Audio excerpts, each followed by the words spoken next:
आत्मवंदन, सगळ्यांना प्रणाम. खूप स्वागत आहे आपलं सगळ्यांचं आजच्या ध्यान सत्रामध्ये. जे कोणी अदृश्य शक्ती, दैवी शक्ती आज आपल्यासोबत ध्यानात आहेत, आपले गुरु आहेत, पूर्वज आहेत, एंजल्स आहेत, त्या सगळ्यांचं मी स्वागत करते, मनापासून आभार व्यक्त करते. आम्हाला सगळ्यांना हा मार्ग दाखवला, आम्हाला सगळ्यांना तुम्ही साधनेसाठी मदत करताय, आमच्या आत्मप्रगतीसाठी मदत करताय. त्यासाठी तुमच्या सगळ्यांचे खूप आभार आहेत. थँक्यू. तर काल जसं मी सांगितलं, काल ध्यान आपण जे करत होतो, मी साधं आपलं नेहमीचं आनापानसती ध्यान घेणार होते. जसं ध्यान सुरू झालं, मला संदेश यायला लागले की आपोआपच पृथ्वी मातेशी मी कधी जोडले गेले मला कळलं नाही. आणि जसं जसं आपण पुढे गेलो ध्यानात, तसं तसं मला ते मी थोड्या वेळेस फक्त मूलाधारावर ध्यान करून आपलं नॉर्मल श्वासांवरचं आनापानसतीच ध्यान सुरू केलं होतं. पण अचानकच माझ्या थ्रू ते संदेश बाहेर यायला लागले की पृथ्वीच्या चेतनेशी आपण सगळे कनेक्ट व्हायचंय. त्याचं कारण असं आहे की बऱ्याच जणांचे मला मेसेजेस येत आहेत की ध्यानात थोडंसं अस्थिर वाटतंय, शांत वाटत नाहीये, ध्यानाला बसावंसं वाटत नाहीये. जसं ध्यानात बसल्यानंतर थोडं मन शांत होतं. ध्यान सुरू केल्यानंतर गोष्ट वेगळी, पण ध्यानाला बसावंसं जर वाटत नसेल ह्याचा अर्थ काहीतरी हे होतं की बऱ्याचदा असं होतं की अस्थिर होतं मन, शांत होत नाही. त्यावेळी तर तसंच ध्यान सुरू ठेवायचं, म्हणजे श्वास दीर्घ श्वास घेत राहायचे किंवा ओमचा उच्चार करायचा. पण अगदीच तसंही होत नसेल तर मग त्यावेळी आपण हे असा जो मूलाधाराचं जे ध्यान आहे ते करू शकतो, की थोडा वेळ आपल्या मूलाधारावर लक्ष घेऊन तिथं आपण थोडा वेळ ध्यान करू शकतो.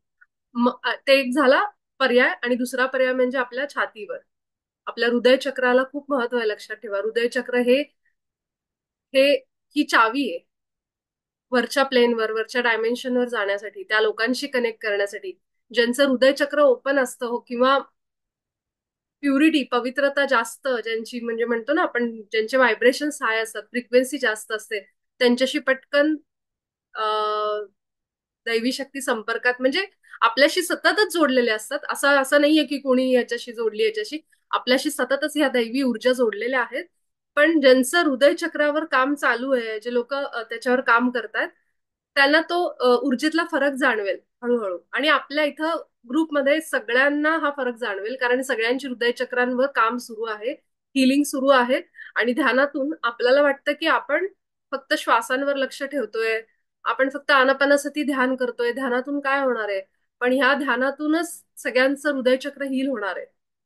ज्या ज्या जे जे घाव आपण हृदयावर झेललेत आतापर्यंत, आणि ज्यामुळे आपण बंद केलेलं आहे, ते ते हृदयाचं दार उघडण्याची चावी म्हणजे ध्यानात आहे. लक्षात ठेवा, जितकं आपण श्वासांवर लक्ष देऊ, जितकी आपण रेकी घेऊ, तितकं आपल्याला हार्ट चक्र ओपनिंग जाणवेल. म्हणजेच काय आहे तर त्या लोकांशी कनेक्ट झाल्यानंतर, की जी लोकांबरोबर आपलं पटत नाही, आपले थोडे वादविवाद थोडे हे होतात, आता हळूहळू असं तुम्हाला फरक जाणवेल की त्या लोकांकडून चार शब्द जरी ऐकले तरी सुद्धा मी जास्त रिॲक्ट नाही होते.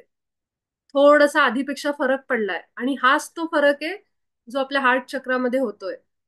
आपल्याला असं वाटेल हे होऊन फरक पडतोय का नाही, पण हा हळूहळू होणारी, कारण ही प्रोसेस आहे, ही प्रक्रिया आहे. ह्याला तुम्हाला काही दिवसात फरक, आता इतके दिवस झाले आपण ध्यान करतोय, कधी अचानक राग आल्यासारखं होत असेल, कधीतरी एकदमच दिवसभरामध्ये आनंद वाटत असेल, पण हे राग येणं हे अगदी साहजिक आहे.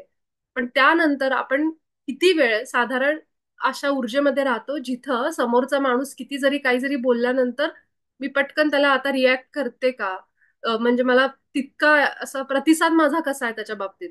आणि जरी मी पटकन अशी चिडले तर मला आता किती वेळ लागतोय शांत व्हायला, हे समजून घ्यायचंय. आणि हे जर होत असेल तर तो फरक आहे. लक्षात ठेवा, तर ते साधारण नाहीये. हे व्हायला सुद्धा लोक बाहेर क्लासेस लावतात, अँगर मॅनेजमेंट हे करणं, माझ्या रागावर कंट्रोल आणण्यासाठी मला हा क्लास, तो क्लास, ते पर्सनॅलिटीचे डेव्हलपमेंटचे क्लासेस करणं, अशा लोकांकडे जाणं, त्यांची मदत घेणं, प्रोफेशनल लोकांची. पण जर हे होत असेल आपल्यामध्ये, हा बदल होत असेल, थोडा जरी असेल, तर तो फरक सगळ्यांनी पहिलं तर समजून घ्या की माझ्यात हा बदल झालाय. कारण तो बदल जाणवून घेणं म्हणजे माहित करून घेणं हेच महत्वाचं आहे. मग ते माहिती झाल्यानंतर आपल्याला कळेल हो माझ्यामध्ये इतका इतका फरक झालाय. अगदी तो 1% काय असे ना पण तो फरक आहे लक्षात घ्या. तर माझ्या बाबतीत असं झालं होतं की जेवढा मला राग यायचा एखाद्या माणसाशी बोलल्यानंतर किंवा पटकन आपण असं उलटून बोलायचो किंवा पटकन त्याच्यावर रिॲक्ट व्हायचो तर ते प्रमाण माझं कमी कमी कमी होत गेलं. आणि आता मला जाणवतंय की बाबा आपण खूपच रिॲक्ट करतोय काही गरज नाहीये थोडंसं शांत बसून ठीक आहे थोड्या वेळाने ते प्रॉब्लेम सॉल्व्ह होऊ शकतो. आणि मग तिथं मला कळतं जे मला आधी अजिबात कळत नव्हतं. कारण रागाच्या भरात फट करून काहीतरी बोललं जायचं बोलून मी मोकळी व्हायचे आणि नंतर मग जाणवायचं पण नाही की हे थोडं आपण थांबून जरा विचार करून पण थोडा रिप्लाय देऊ शकलो असतं. ऑफिसमध्ये म्हणा घरी म्हणा पर्सनल लाईफमध्ये कुठे पण असताना अशा गोष्टी घडायच्या ज्याच्यावर आता मला एक म्हणू शकतो की एक नियंत्रण की समजतंय की समोरचा माणूस म्हणून म्हणतात ना की न्यूट्रल राहणं की मध्य मार्ग स्वीकारायचा की कुणाच्या स्तुतीने हुरळून जायचं नाही आणि कुणाच्या अं, काहीतरी वाईट बोलण्याने मन असं सुन्न करून मूड ऑफ करून पण बसायचं नाही मधला मार्ग निवडायचा. म्हणतात ना की म्हणजे आपले संत तर म्हणायचे स्तुती ही विषासमान आहे. तर तुम्ही जसं स्तुती घेऊ शकता कुणी अप्रिशिएट कौतुक केलं तुमचं तर ते जसं तुम्ही घेऊ शकता तसं तुम्हाला जर क्रिटिसाइज करण्यात आलं कुणी निंदा झाली थोडा कुणीतरी त्रास द्यायचा प्रयत्न केला बोलून कृतीनी तर तो पण घेता आला पाहिजे बरोबर आपल्याला. आणि त्यावेळेस मग ती स्थिती महत्वाची आपल्याला. कारण आपल्याला हे एका दिवसाचं करायचं नाही आज ध्यान केलं उद्या शांत आहे. आणि मग आपण ठरवलं आज दिवसभर म्हणून रेकी मधले 5 नियम आठवा सगळेजण की ज्याची सुरुवात आपण करतो दिवसाची की आज मी चिडणार नाही आज मी सगळ्यांशी प्रेमाने वागेन आज फक्त आजचा दिवसाचा विचार उद्याचा उद्या उद्याचा विचारच करायचा नाही आपण उठल्यावर पुढचे 7 दिवस मी जसं मी सांगते की पुढचे 15 दिवस आपण माइंडफुल राहू. तर ही एक प्रॅक्टिस झाली ज्यांना असं वाटतं पुढचे 15 दिवस खूप झाले आजचा दिवस तर जाऊ दे मग त्यांनी आजच्या दिवसावर करा की आजचा दिवस संकल्प घेताना फक्त आजच्या दिवसाचा घ्यायचा पुढच्या 15 दिवसाचा नाही घ्यायचा. की आजच्या दिवस मी पूर्ण दिवसभर माइंडफुल असेल म्हणजेच जिथं लक्ष आहे जिथं डोळे तिथं माझं पूर्ण मन असेल 100% फोकस त्या गोष्टीवर जी गोष्ट मी माझ्या हातात आहे आता सध्या मी जे काही करते त्याच्यावर 100% लक्ष. टीव्ही बघते तर 100% लक्ष माझं टीव्हीवर. मी काही पण करत असेल पाणी पित असेल 100% पाण्याची चव पाणी गिळणं ती प्रोसेस. म्हणजे जर तुम्ही नॅचरोपॅथी वगैरे ह्याच्यामध्ये डॉक्टरांकडे ऐकलं तर ते सांगतात की पाणी चावून चावून गिळल्यासारखं ते पाणी प्यायचंय. आपण गट गट घोट गिळून टाकतो पण पाणी अन्नासारखं तुम्ही चावून प्या असं ते सांगतात बरेच जण. कशामुळं कारण पाणी तहान लागली पटपट पाणी पिण्यात येतं. त्या पाण्याला जर आपण जितकं जागृत होऊन पिऊ तितकं ते पाणी आपल्याला अंगी लागतं. हे प्रयोग तुम्ही करून बघा. जे लोक दीड पोळी एखादी पोळी खात असतील त्यांनी जर लक्ष देऊन चावून चावून खाल्लं व्यवस्थित लक्ष देऊन तर ती पोळी पण आपल्याला कमी लागते. हे मी काल तुम्हाला काल परवा सांगत होते. तर त्याप्रमाणेच पाणी पिताना सुद्धा लक्ष देऊन पाणी प्यायचं एक एक घोट. जी क्रिया आपण करतोय ती 100% फोकस नाही 100% ऊर्जा त्या गोष्टीकडे ठेवून करायला लागलो की त्या अ, क्रियेला आपली 100% ऊर्जा जाते. मग ते काम कसं काय यशस्वी होणार नाही. मग पाणी पिऊन सुद्धा आपण म्हणतो काही जणांना अन्न खाऊन अन्न अंगी लागत नाही असं म्हणतात. कारण लक्षच नसतं अन्न खाताना. तसंच पाण्याचं आहे तसंच कुठल्याही गोष्टीचं आहे जे आपण हातात करतोय ते करत असताना जे महत्वाची गोष्ट आहे ते ध्यान म्हणजे लक्ष आपलं. लक्षाला हिंदीमध्ये ध्यान तुम्हाला ध्यान किधरे म्हणतो ना आपण ते लक्ष आपलं. ते लक्ष आपलं वेगळीकडेच असतं. आणि म्हणून त्या कामामध्ये 100% जात नाही. आणि जितकं आपण हे वर्तमानात राहू जितकं माइंडफुल राहू ह्याचे तुमच्या शरीरावर पुढच्या काही दिवसात परिणाम दिसायला लागतील. मी तुम्हाला हे लिहून देते. ज्यांना कुणाला त्रास आहे शारीरिक त्यांनी फक्त एक काम करायचं उठल्या उठल्या ठरवायचं आज दिवसभर मी पूर्णपणे जागृतावस्थेमध्ये जे माझ्या हातात आहे त्याच्याकडे 100% फोकसनी काम करेन. त्याच्यावरच लक्ष ठेवेन. बॅकग्राऊंड म्युझिक म्हणजे विचार आपल्या मनातले करणार नाही. हा फक्त दिवसभराचा संकल्प घ्या आणि दिवसभरामध्ये आपण किती वेळ प्रेझेंट मुवमेंटमध्ये वर्तमानात राहतोय हे सगळ्यांनी लक्ष द्या. संध्याकाळी तुम्ही ध्यानाला नाही बसलात तरी चालेल. जर तुम्ही एवढं केलं तर तुमचं पूर्ण दिवसभर ध्यान झालं. कारण ध्यानात आपण काय करतोय श्वासांवर लक्ष देतोय आणि प्रयत्न करतोय की माझे विचार शून्य व्हावेत. म्हणजे मी जर श्वासांवर लक्ष देते तर माझं सगळं लक्ष माझ्या श्वासांवर. विचार बंद शून्य विचार. 100% मी श्वासांवर. ही अवस्था आपण ध्यानात आणतो. मग जर तुम्ही दिवसभर हे करत असाल, सकाळी उठल्यापासून आत्तापर्यंत, तर तुमचं दिवसभर ध्यान झालं. ऑल टाइम ध्यान, ऑल टाइम मेडिटेशन. त्यामुळं हा प्रयत्न आपण करू. हे सांगायचं कारण, ज्या प्रकारची ऊर्जा पृथ्वीवर येते, मी तुम्हाला उद्या एक किंवा आजच एक युट्यूबचा व्हिडिओ पाठवेन, ज्यामध्ये या सगळ्या गोष्टी सांगितल्यात की सोलार फ्लेअर कशा मोठ्या प्रमाणावर येत आहेत, पृथ्वीवर किती मोठ्या प्रमाणात ऊर्जा बदलायला लागली. तुम्ही म्हणत असाल आम्हाला तर काही दिसत नाही परिवर्तन, सगळे म्हणतात युग परिवर्तन, आम्हाला तर काही नाही दिसत आहे. परिवर्तन होत आहे, ऊर्जेच्या रूपात सुद्धा होत आहे आणि माणसांच्या बुद्धीमध्ये सुद्धा व्हायला लागलंय. फक्त त्याला दिसायला, समोर यायला, डोळ्यापुढे यायला काही काळ जाईल. पण येणाऱ्या काळामध्ये ते नक्की दिसणार सगळ्यांना, काय परिवर्तन होत आहे, लोकांची मानसिकता बदलते, बुद्धीमध्ये फरक पडतोय. हे सगळं आपल्याला आता येणाऱ्या काळात दिसायला लागेल. पण त्याआधी शरीराने आणि मनाने आपण तयार व्हायचं. तयार व्हायचं म्हणजे ही प्रॅक्टिस करायची रोज, की मी किती वर्तमानात राहते. मी सारखी सारखी भूतकाळात, दुःखामध्ये, काल हा असं झालं तसं झालं याच्यात पडतीये का? जर तसं होत नसेल, तुम्ही जर वर्तमानात राहत असाल, तर तुमचं सगळ्यांचं अभिनंदन आहे की जे कॉन्शियस एफर्ट्स घेत आहेत, म्हणजे प्रयत्नपूर्वक प्रयत्न करतायत की मी किती वर्तमानात राहील ह्याच्यासाठी. कारण प्रयत्न करणं हीच पहिली पायरी आहे, आणि जर तुम्ही करत असाल तर ते सगळं दिसतंय त्याला. आणि त्यामुळे तुम्हाला खूप मदत मिळते. आपल्या ग्रुपमध्ये आपल्या कुटुंबामध्ये भाग्यश्री जी आहे, भाग्यश्री माझी मैत्रीण, तिचा मला मेसेज आला होता परवा. ती एका हॉटेलमध्ये जेवायला गेले होते, तेव्हा त्यांचं जे बिल असतं त्याच्यावरची अमाऊंट, तिने मला त्याचा फोटो पाठवला. त्याच्यावरची अमाऊंट होती 777.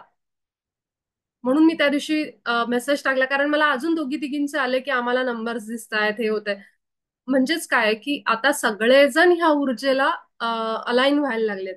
तिने मला त्या बिलाचा नंबर फोटो टाकलाय, खरोखर 777 असा नंबर आहे. 77 हा स्पिरिच्युअलिटीला नंबर दर्शवतो, की तुम्ही जेव्हा अध्यात्मामध्ये येता आणि अध्यात्मामध्ये तुम्हाला जेव्हा अजून पुढे प्रगती होत असते, तेव्हा ते त्या शक्ती तुम्हाला सांगतात की आम्ही आहोत असं म्हणून. आता हे सगळ्यांच्या बाबतीत व्हायला लागले, जगामध्ये सगळ्यांबरोबर ह्या गोष्टी घडायला लागल्यात की नंबर्स दिसणं, ज्याला आपण सिंक्रोनिसिटी म्हणतो. म्हणजेच की अशा नंबर्सची 111, 222, 333 असे नंबर्स दिसणं. तर ह्या नंबरमधून कोण नंबर दाखवते, जसं मी आधी सांगितलं, तर ह्या सगळ्या आपल्या आपण त्या वैश्विक ऊर्जेला सगळेजण अलाइन होतोय, एकरूप होतोय आता त्याला. आणि त्यामुळे हे सगळं घडायला लागले लोकांच्या बाबतीत. वेगवेगळे सायन्स दिसणं, जे आपल्या मनात आहे, कुणाचा विचार केला लगेच त्या व्यक्तीचा फोन येणं, ती व्यक्ती समोर येणं, म्हणजे हे सगळं आता हळूहळू इथून पुढे वाढणारच आहे. आणि ही सुरुवात आहे की आपण आपल्या त्या ऊर्जेमध्ये येतोय, जी ऊर्जेसाठी, ज्याच्यासाठी आपला आत्मा एवढ्या सगळ्या कष्टातून अनेक जन्म घेऊन इथं आलाय आणि ह्या शरीरामध्ये आत्ता आहे, या या वेळेला. तर ही वेळ खूप महत्वाची, लक्षात ठेवा. त्यामुळं ह्याचा सगळेजण फायदा करून आपली साधना, ध्यान सुरू ठेवा. बरेच तुम्हाला अडचणी येतील, कंटाळा येईल, नको वाटतंय, हे होतंय, माझं दुखतंय, हे होतंय. हे सगळं तुम्ही म्हणतो ना, ही परीक्षा आहे, तुमची टेस्ट असल्यासारखी. तर ध्यान सोडायचं नाही. ध्यान करायला नको वाटत असेल तर थोड्या वेळ ओमचा उच्चार करायचा. उच्चार करताना मी टाकले, फक्त एकदा सांगते की ओमचा उच्चार मी कसा करते आणि मला कसा फायदा होतोय. तर तुम्ही पण तसा प्रयत्न करा. नसेल तर साधा ओमचा उच्चार करा.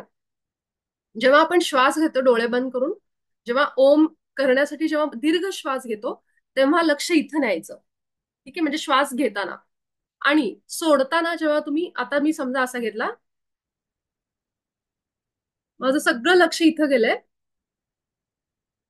ओ, म जेव्हा मी येतं, म, ओ, म जेव्हा येतं तेव्हा पुन्हा लक्ष छातीवर. छातीतून श्वास बाहेर काढायचा, इथं न्यायचा, आणि सोडताना दीर्घ श्वास पुन्हा छातीवर सोडायचा. ह्याच्याने काय होतं, मी जेव्हा रेकीमध्ये असा हात ठेवत असते, असे दोन हात, आणि मी एकदा दोनदा असं पण केलं होतं, तुम्हाला आठवेल, की एक हात इथं आणि एक हात छातीवर, ही दोन्ही चक्र जोडली होती. आता मी जेव्हा श्वास इथून घेते आणि इथं सोडते, इथं इथं लक्ष नेते, आणि ओ म म्हणताना पुन्हा इथं सोडते, ही दोन चक्र मी जोडतीये, सहस्रार आणि माझं हार्ट चक्र, ह्या क्रियेद्वारे. आणि म्हणून ते महत्वाचं आहे. आणि आपण कसं ओमचा उच्चार करतोय, ओम हा ब्रह्मांडाचा आवाज आहे. आणि तुम्ही जेव्हा ओमची कंपन अशी तुमच्या घरात पसरतील, तेव्हा त्या शक्ती आपोआप, तुमच्या दैवी शक्ती तुमच्या घरामध्ये सगळ्या आकर्षित व्हायला लागतील. तुम्हाला जाणवेल फरक. जेव्हा ती सगळी व्हायब्रेशन्स ओमची तुमच्या घरभर पसरायला लागतील तुमच्यातून, तेव्हा तुमचं तर वाढणारच आहे ऊर्जा, प्लस तुमच्या घरामध्ये वास्तूमध्ये जो काही दोष आहे, जे काही प्रॉब्लेम आहेत ते सगळे तुम्हाला जाणवतील की दूर व्हायला लागलेत. तुमच्या घरातल्या सगळ्या वस्तूंवर त्याची कंपनं जाणार आहेत. म्हणून आपण मंत्र लावून ठेवतो घरामध्ये, स्तोत्र लावतो. तर जेव्हा तुम्ही स्वतः ओमचा उच्चार करता, तुमच्या सगळ्या चक्रांमध्ये त्याचा फरक, शरीरामधली सगळ्या पेशी व्हायब्रेट व्हायला लागतील, प्लस घरामध्ये सगळ्या तुम्हाला फरक जाणवेल. आणि त्याच्यामुळं चांगल्या चांगल्या म्हणजे दैवी शक्ती ज्या असतात ब्रह्मांडातल्या त्या आकर्षित व्हायला लागतात आणि तुम्हाला काही दिवसात घरामध्ये फरक जाणवेल. तर हा मी केलेला प्रयोग आहे म्हणून मी तुम्हाला सांगते. कुणाचा म्हणजे कुणी सांगितलं म्हणून नाही, तर मी हे स्वतः करून बघितलं की कसा मला फरक जाणवला घरामध्ये. कशा नवनवीन संधी येतात, कसं घरातलं वातावरण बदलतं. तर थोडा वेळ काढून ज्यांना ज्यांना शक्य आहे त्यांनी थोडंसं ओमचं उच्चारण करा. आपल्या गुरूंना बोलवा नेहमीप्रमाणे. ठीक आहे. तर आपण सगळेजण आजच्या आपल्या ध्यान सत्राला सुरुवात करू. कालच्या सत्राचा व्हिडिओ मी आत्ता अपलोड केलाय. तर तो तुम्हाला मिळेल, मी लिंक शेअर करते. आणि कालचं पूर्णपणे गायडेड होतं. मी ठरवलं एक होतं आणि झालं वेगळं. जे मला वेगळीकडेच हे घेऊन गेलं आणि नंतर माझ्या लक्षात आलं की हे मला संदेश आले तर त्याप्रमाणे मी ते झालं. आणि ते दृश्य पण मी बघितलं ध्यानामध्ये, जे मी तुम्हाला सांगितलं की एक खूप सुंदर ऊर्जा सगळ्यांना अशी दिली गेली, सगळ्यांना मिळाली, ह्या टाईपचं ते दृश्य होतं. तर मग आणि जे नंतर पण करतील त्यांना सुद्धा त्याचा फायदा आहे. फक्त काल होते त्यांनाच नाही, तर युट्यूबवर बघून करू शकता पुन्हा एकदा. तर ह्याला काही टाइम आणि स्पेसचं लिमिटेशन नाहीये. ध्यान तुम्ही कधीही करा, तुम्हाला त्याचे फायदे मिळतात. ठीक आहे. तर आपण सगळेजण अ, ध्यान अवस्थेमध्ये येऊ.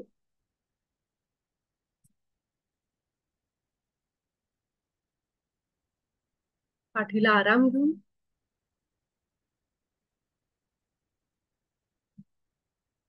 नेहमीप्रमाणे 3-4 मोठे दीर्घ श्वास.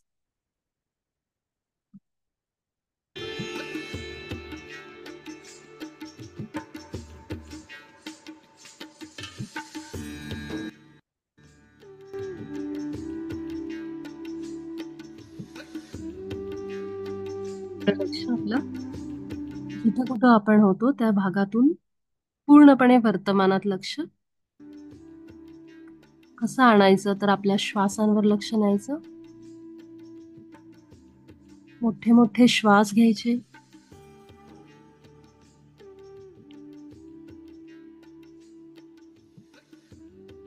नाकातून मोठा श्वास घेतला, पोटामध्ये भरून घेऊ श्वास सगळा.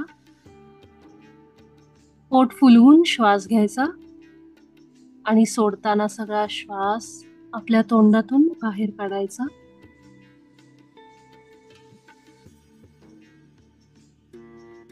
सगळी हवा तोंडातून जाताना काय अनुभव होतोय, पूर्ण शरीराला रिलॅक्स करू, शांत करू, स्थिर करू. पुन्हा एकदा एक मोठा श्वास नाकातून घेतला. आपलं पोट एखाद्या फुग्याप्रमाणे फुलवायचं. पोटामध्ये सगळी हवा भरून घ्यायची नाकातून येणारी आणि अगदी सावकाश आपल्या तोंडावाटे ही हवा बाहेर काढून अजून एक मोठा श्वास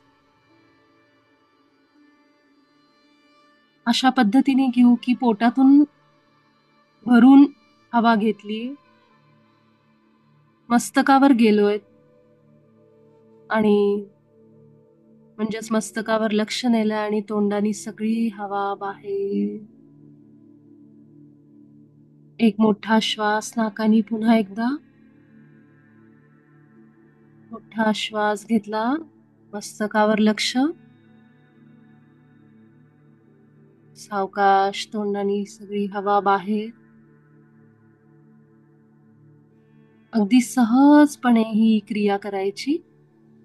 कुठलाही ताण द्यायचा नाही, जोरात श्वास घ्यायचा नाही, प्राणायाम करायचा नाही. अगदी अलगद नाकानी पोटात हवा भरून घ्यायची आणि अलगद सहजपणे कोमलपणे हळूवार आपल्या तोंडातून सगळी हवा बाहेर काढायची.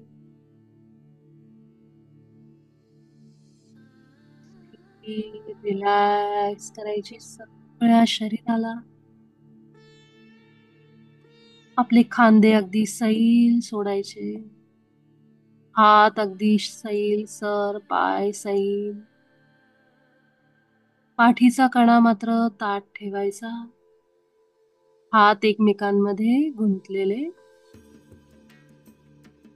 सोफ्यावर खुर्च्यावर बसले असेल तर पाय एकमेकांमध्ये अडकवायचे, म्हणजेच पायाची अडी घालतो त्याप्रमाणे.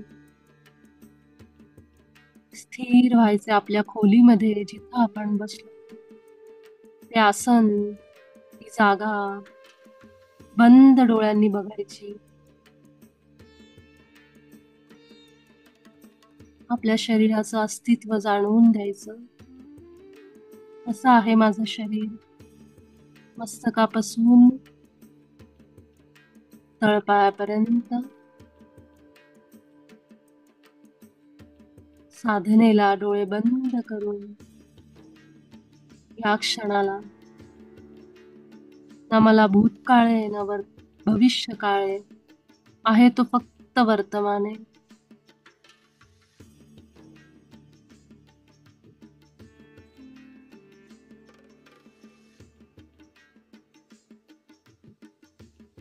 सगळं लक्ष आपल्या श्वासांवर.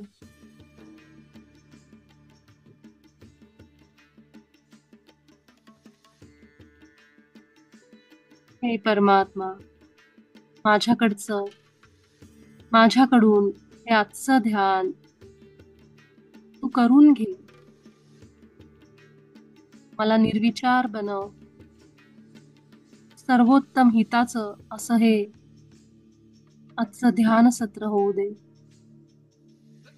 आपले गुरु, इष्ट देवता यांना आवाहन करू, आमंत्रण देऊ. तुम्ही माझ्यासोबत आजच्या ध्यानामध्ये या आणि मला मदत करा.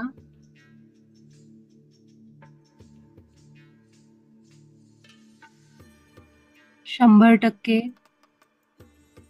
आपली ऊर्जा आपल्या श्वासांना देऊ. सगळं लक्ष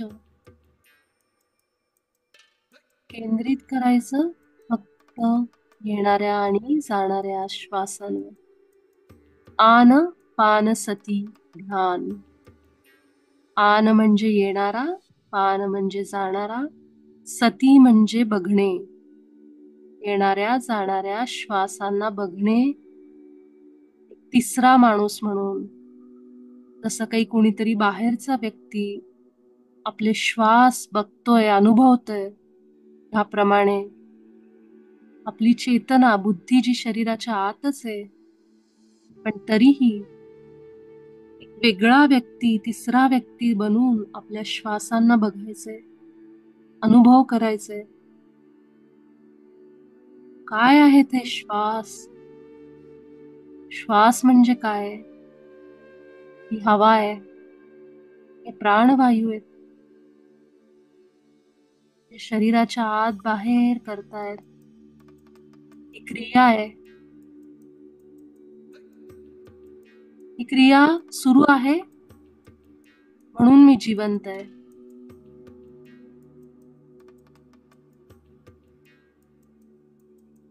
ज्या क्षणी माझे श्वास बंद होतात, पाण्याखाली गेलं,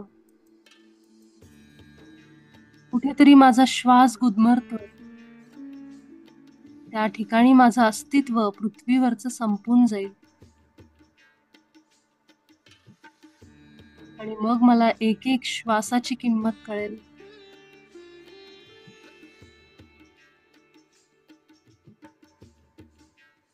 इतके महत्वाचे आहेत हे श्वास, जे मला आयुष्य देतात, जीवन देतात. या शरीरामध्ये या श्वासाचे आभार आहेत, परमात्म्याचे आभार आहेत.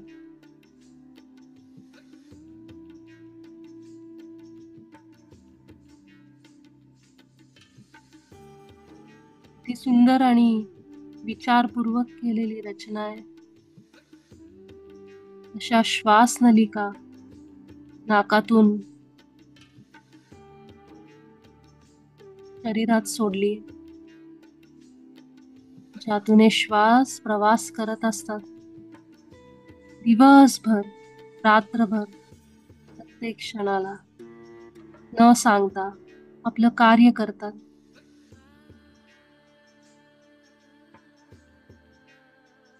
दिवसभरात मी किती वेळा माझ्या श्वासांशी जोडली जाते. माझं लक्ष असतं का माझ्या श्वासांवर? पण आत्ता आहे, या क्षणाला आहे. पूर्ण लक्ष आहे, 100%. कुठलाही विचार नाहीये, शून्य विचार आहे. फक्त श्वास आणि माझी बुद्धी हे श्वास अनुभव करते. ह्याच अवस्थेत आपण राहू.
आदियोगी देवाधिदेव श्री महादेव आपल्यासोबत या ध्यानामध्ये ऊर्जा रूपाने जोडले गेले. मी आभार व्यक्त करते, प्रणाम करते महादेवांना.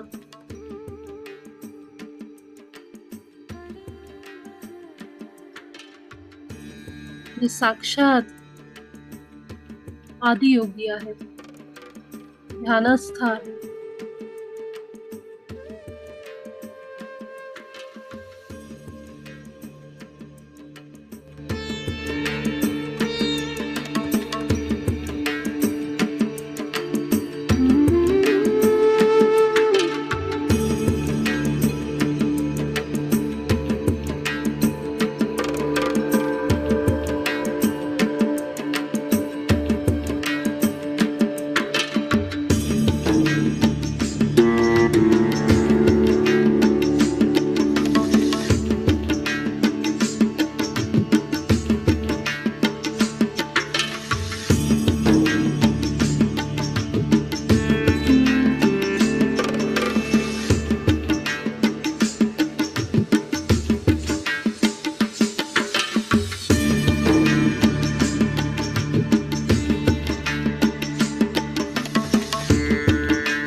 शेवटची 2 मिनिटं पूर्ण लक्ष आपल्या श्वासावर. शेवटच्या 2 मिनिटांमध्ये अनुभव करूया या दिव्य ऊर्जेचा.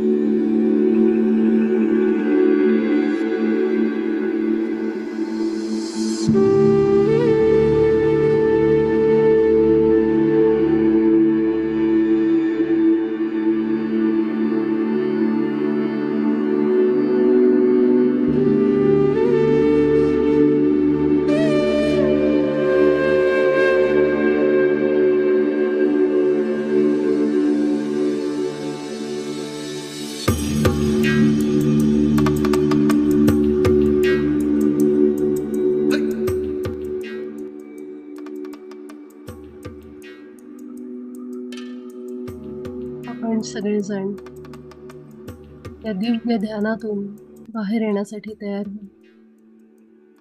आपले दोन्ही हात अगदी सावकाश आपल्या डोळ्यांवर घेऊन जाऊ. 5, 4, 3, 2, 1, 0. हळूच आपले डोळे उघडू. आपले हात सगळ्या शरीरावरून फिरवू. आभार व्यक्त करू देवाधिदेव महादेवांचे, जे आपल्यासोबत आज ध्यानात आहेत. ब्रह्मर्षी पितामह पत्रीजी, महाअवतार बाबाजींचे, आर्कएंजल मायकल यांचे सुद्धा. आपल्या सगळ्यांचे आभार. आपण भेटू उद्याच्या सत्रात.